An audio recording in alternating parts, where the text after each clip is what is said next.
ಇಲಾಖೆಯವರಿಗೆ ಅದ್ರ ಬಗ್ಗೆ ಪೂರ್ತಿ ಮಾಹಿತಿಯನ್ನು ತರಿಸ್ಕೊಳ್ಳಿ ಅಂತ ಹೇಳಿದ್ದೀನಿ. ಅದೇನಿದೆ ಎಲ್ಲ ಅಂಕಿಅಂಶಗಳನ್ನು ನಾವು ತೊಗೊಂಡು ಡೇಟಾ ನೋಡೋಣ, ನಿಜವಾಗ್ಲೂ ಏನಾಗಿದೆ ಏನು ಕಾರಣ ಅಂತ ನಾನು ನಮ್ಮ ಇಲಾಖೆಯಿಂದ ತರಿಸ್ಕೊಳ್ಳೋಕೆ ಹೇಳಿದ್ದೀನಿ.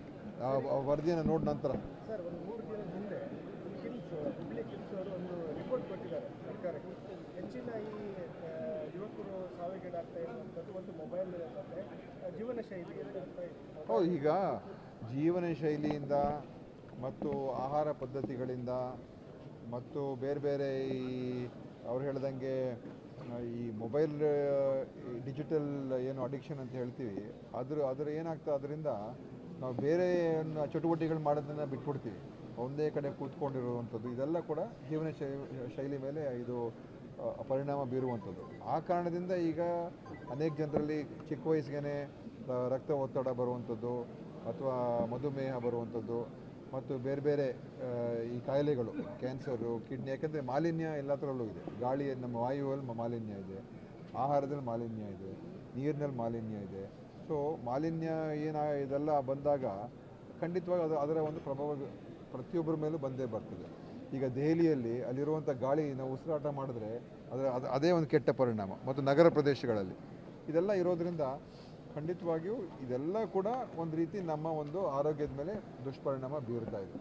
ಅದಕ್ಕೇ ನಮ್ಮ ಜೀವನ ಶೈಲಿಯನ್ನು ನೋಡ್ಕೊಳ್ಳುವಂಥದ್ದು, ಎಚ್ಚರಿಕೆಯಿಂದ ಇರುವಂಥದ್ದು ಭಾಳ ಮುಖ್ಯ. ಅದಕ್ಕೋಸ್ಕರ ನಾವು ಜನರಿಗೆ ಹೇಳ್ತೀವಿ, ಎಲ್ಲ ನೀವು ಏನು ತಿಂತೀರಾ, ನೀವು ನಿಮ್ಮ ಚಟುವಟಿಕೆಗಳು ಇದ್ರ ಮೇಲೆ ನಿಗಾ ಇಟ್ಕೋಬೇಕು ಅಂತಲೇ ಹೇಳ್ತಾ ಇದ್ದೀವಿ. ಖಂಡಿತವಾಗಿಯೂ ಹೃದಯಾಘಾತ, ಕ್ಯಾನ್ಸರು, ಕಿಡ್ನಿ ಸಮಸ್ಯೆ ಚಿಕ್ಕ ವಯಸ್ಸಿಗೆ ಬರ್ತಾ ಇರುವಂಥದ್ದು ನಾವು ಕಾಣ್ತಾ ಇದ್ದೀವಿ. ಹಾಸನ ಕಡೆ ಅದೇನು ಅಂತ ನನಗಿನ್ನೂ ಪೂರ್ತಿ ವರದಿನ ತರಿಸಿದ ನಂತರ ಹೇಳ್ಬೋದು.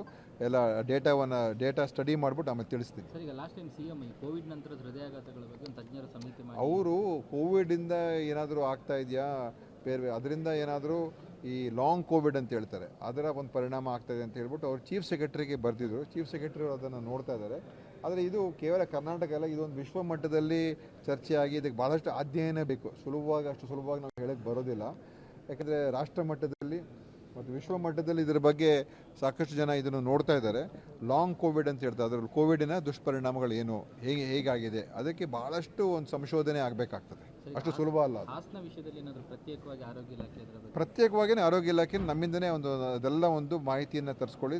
ಪ್ರತಿಯೊಂದು ಅವ್ರು ಏನು ಹೇಳಿದ್ದಾರೆ ಅದರ ಸತ್ಯಾಸತ್ಯತೆಗಳೇನು ಮತ್ತು ಎಲ್ಲ ಡೇಟಾವನ್ನು ನೀವು ಸಂಗ್ರಹಣೆ ಮಾಡಿ ಒಂದು ರಿಪೋರ್ಟ್ ಕೊಡಿ ಅಂತ ನಾನು ಹೇಳಿದ್ದೀನಿ. ಓಕೆ.